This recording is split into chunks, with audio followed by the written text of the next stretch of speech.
by Rekha Films। छोड़ी सैया वो सरवा में चली न सुतल जाओ घरवा में, चली न सुतल जाओ घरवा में। छोड़ी सैया वो सरवा में चली न सुतल जाओ घरवा में।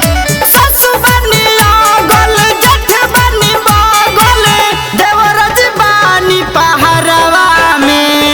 चली सैया वो सरवा में चली न सुतल जाओ घरवा में।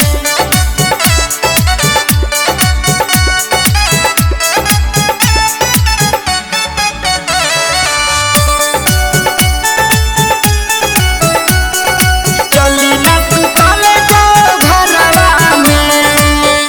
करही के बात रउआ हिक भर करम, जने जने मन करी ओने ओने धरम। करही के बात रउआ हिक भर करम, जने जने मन करी ओने ओने धरम। कुल्हरे में भले ओढ़नवा में, कुल्हरे में भले ओढ़नवा में चली न सुतल जाओ घरवा में। छोड़ी सैया वो सरवा में चली न सुतल जाओ घरवा में।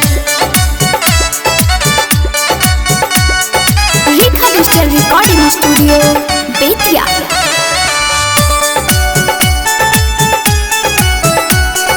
चली न सुतल जाओ घरवा में। राइटर अशोक हउवे झरिया के चालू, अंडा के जगह धरावेले आलू। IDX रवि हउवे झरिया के चालू, अंडा के जगह धरावेले आलू। खूबे मजा आई जी जड़वा में, खूबे मजा आई जी जड़वा में चली न सुतल जाओ घरवा में। छोड़ी सैया वो सरवा में चली न सुतल जाओ घरवा में। Rekha Digital Recording Studio, Bettiah. छोड़ी सैया वो सरवा में चली न सुतल